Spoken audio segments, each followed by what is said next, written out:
Hey guys, it's your boy D Valo. I'm back on boxing. So it's been confirmed on the January the 14th, James GALE, who is the IBF super middleweight title holder, will be fighting BADOU Jack for the WBC World Super Middleweight title, as well as the IBF. So these are the big fights that we look forward to, the unification ones, and this one will definitely be a good one. James GALE, of course, he's from the UK, and he had an extensive amateur career. He partook in the 2008 Olympic Games where he won a gold medal before turning pro. He's a very confident fighter, and he's known for the way he talks and how he acts in the ring. He's a very slick, crafty fighter. I say slick and crafty. He's also southpaw too.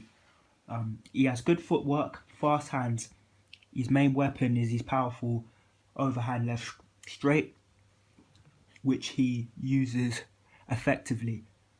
When he fought Andre Durrell, he beat him. He knocked him down 2 times in the second round with that overhand left. So that's a dangerous shot of his, which he uses often. In that fight against Andre Durrell, it was close, but he won by a unanimous decision. And that's where he gained his IBF title. He's also been in other close fights. Another one in question would be against Lucian Butte. That was a unanimous decision. But he looked vulnerable in that fight, I thought. He got hit with a lot of body shots and a few good combinations. So after I saw that fight, I thought, James GALE is good, but he looks vulnerable. His greatest aspect is also his weakness. He's a very confident fighter, and he also trash talks. So what do you guys think about trash talking? Because a lot of boxers do it, some do it. It's a bit it's not good when they do it and they get knocked out. I mean, for as an entertainment factor, that's most funny, but for the fighters, like, respect, it's not great. But yeah, what do you think of tough trash talking? Because James GALE has done a bit of that before. So yes, as I was saying, his greatest strength is also his weakness. He's very confident, and he has a habit of throwing wild, wide shots. And against a skilled technical fighter who would have watched him, I think they could beat him. So, BADOU Jack, he is a very skilled technical fighter, and his promoter is none other than Mayweather. So you can imagine his fighters will be very technical. BADOU Jack he's an orthodox fighter. He has good footwork and centre of the ring dominance, tight guard, and a counter punches.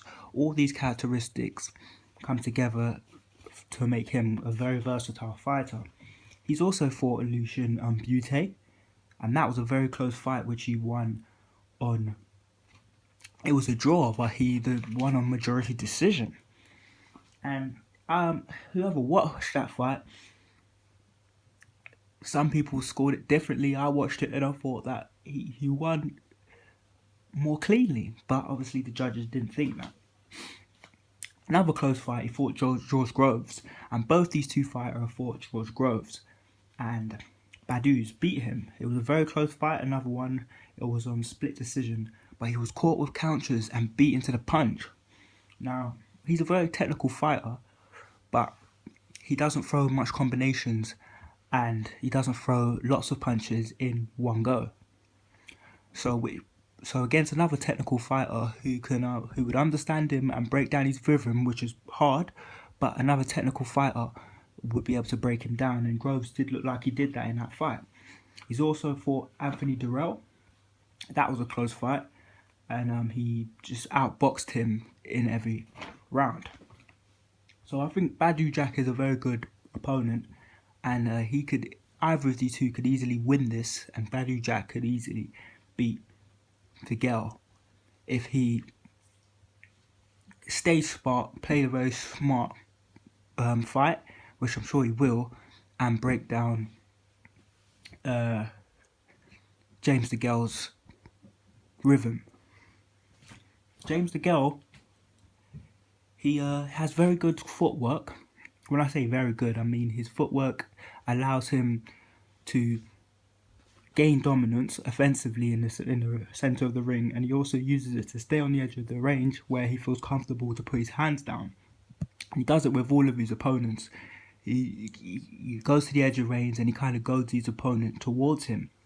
But when his opponent eventually does get in close to him and it becomes an infight, he looks vulnerable.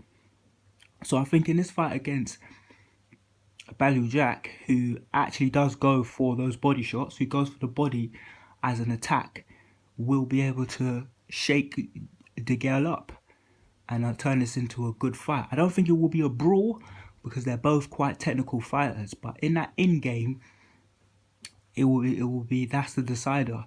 Who can get enough clean shots off in the inside? Because Gale's going to want to throw shots on the outside and then come in, and BADOU Jack, he tends to switch it up a little bit.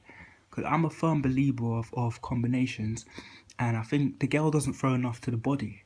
He has good variety in head combinations, but he doesn't really go from head to body or body head. Whereas his opponents, the ones which he's had close fights with, especially Lucian Butte, has good head-body combinations. So if BADOU Jack can do that, then this will be a very close fight. And he does very well in close fights. So if this was to go 12 rounds, then I'd say BADOU Jack would get it on decision. I can't see this fight ending short. James DeGale, he starts off very quickly, and then once he finds his rhythm and his pace, he seems to be quite consistent. So he does say that sometimes he doesn't come into box, he just comes to tear you up. But as a technical fighter, it's not really much of a tear up to me. He doesn't really, he throws that wild left hand shot, which is quite good, but it just depends. But yeah, so I think when this fight goes on January the 14th, it's definitely a good matchup for these two. Another thing about BADOU Jack though, he early on in his career he was beat by some guy. It was Derek. Yeah, and then that was a first round knockout, and that was a clean overhead right hand shot. So he is, I think any fighter is vulnerable to a good well timed shot, but overhand shots could be a point. Overhand shots are very hard to predict to the best of thinkers. So, and James DeGale does have that in his arsenal. So I wouldn't expect him to go out there just throw nothing but overhands, but that's definitely something that he could use later on in the fight, or use it to gain his dominance so that he can set off his points. But yeah, as I said, he's very confident, and I'm sure you'll be hearing him in the media up into this lead up of this fight. There's going to be trash talking, but it will be good to see the outcome of this fight. But it's definitely going to happen. It's been signed off.